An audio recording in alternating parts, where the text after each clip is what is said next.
बहू, जब तुम ही अपने मायके का सम्मान नहीं करती हो तो भला फिर तुम उम्मीद क्यों करती हो कि तुम्हारे बच्चे उनका सम्मान करेंगे। शिमला जी अपनी बहू जमुना से बोली। मम्मी जी, मैंने कौन सा उनके साथ गाली गलौज कर दी या झगड़ा करके आई हूँ जो आप ये बात कह रही हो। ये सब तो आपका ही सिखाया हुआ है। अरे मैंने तो हमेशा अपने मायके वालों की मदद ही की है। जमुना उन पर ही इल्जाम लगाते हुए बोली। वाह बहू, तुम्हें अपने कर्म नहीं दिखते। माना कि तुमने झगड़ा नहीं किया, गाली गलौज नहीं किया, लेकिन किस तरह से तुम उन लोगों का अपमान करती हो कभी ये भी देखा है। कितना एहसान जताती हो उन पर, कभी ये भी देखा है। कहकर शिमला जी उठकर मंदिर रवाना हो गई। इधर जमुना को ये बात बिल्कुल अच्छी नहीं लगी कि उसकी सास उसमें ही कमी निकाल रही है, पर यहाँ अकेले बैठकर करे क्या। सो उठ करके अपने कमरे में आ गई। उस समय पति सुरेश कोई मैगजीन पढ़ रहे थे।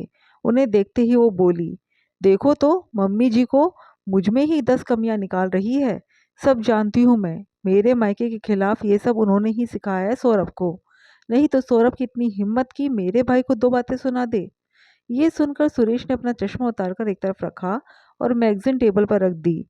फिर वो जमुना से बोला, तो तुम्हें लगता है कि ये सब मेरी माँ ने सिखाया है सौरभ को? और नहीं तो क्या, भला और कौन सिखाएगा सौरभ को। कितनी बदतमीजी से बात कर रहा था वो मेरे भाई से। मम्मी जी को ही चिढ़ लगती है कि मैं अपने भाई की मदद कर देती हूँ तो। जमुना बैठकर अपने ख्याली घोड़े दौड़ाने लगी। अच्छा, अपने ख्याली घोड़े दौड़ाने से पहले ज़रा सोच कर देखो, जितनी बार तुम उनकी मदद करती थी उतनी बार तुम उन पर कितना एहसान जताती थी। जब जब तुम्हें उनकी ज़रूरत होती थी तुम उनसे मदद नहीं मांगती थी, बल्कि कहती थी कि मैंने तुम्हारी मदद की है तो तुम्हें मेरा ही काम करना पड़ेगा। और ये तुमने कई बार किया है। और अगर वो कोई मजबूरी जताता कि मैं ये नहीं कर पाऊंगा, तो कैसे मुंह फुलाकर जवाब देती थी कि मैं तो तेरी मदद करती हूँ और तुम मुझे मना कर रहे हो। आज इतनी हिम्मत आ गई तुम में, तो अब सौरभ भी तो तुमसे ही देखकर सीख रहा है। भला इसमें मेरी माँ की क्या गलती। वो मेरी माँ से नहीं बल्कि अपनी माँ से सीख रहा है। सुरेश सीधा जमुना की तरफ हाथ दिखाते हुए बोला। सुरेश की बात सुनकर जमुना जल भुनकर रह गई। पर वो गलत तो नहीं कह रहा था। अक्सर ही ऐसा होता था। जमुना खुद अपने भाई राजन की मदद करती थी और फिर उससे अपना काम निकलवाती थी। और अगर वो मना कर देता तो मुंह फुलाकर बैठ जाती थी। और मदद भी कोई ऐसी वैसी नहीं, कई बार तो राजन को मदद की जरूरत भी नहीं होती थी, पर उसे तो दिखाना था कि वो अपने भाई की कितनी कद्र करती है। अभी 4 महीने पहले की ही बात थी। राजन ने अपनी बेटी का एडमिशन इंजीनियरिंग कॉलेज में कराया था, तो उसे पैसों की ज़रूरत थी। हालांकि लोन सैंक्शन हो गया था, पर अभी पैसा मिलना बाकी था, क्योंकि फीस की डेट आ चुकी थी। इसलिए उसे पैसों की सख्त ज़रूरत थी।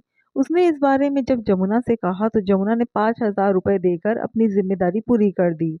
जब राजन ने 5,000 रुपये लेने से इनकार किया तो जमुना मुंह फुलाकर बैठ गई। भाई, एक तो मैं तेरी मदद कर रही हूँ और तू मेरी मदद लेने से इनकार कर रहा है।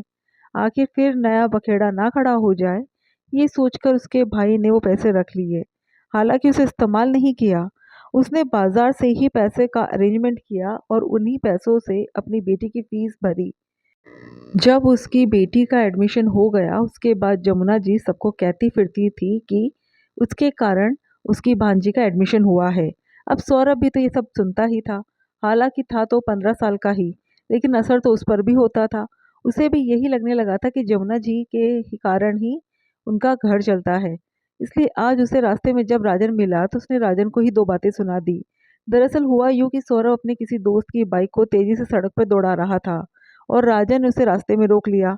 जब राजन ने उसे मना किया तो सौरभ उल्टा उसे ही सुनाने लगा।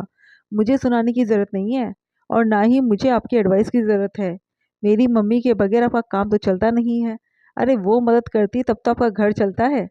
सुनकर राजन को बहुत गुस्सा आया।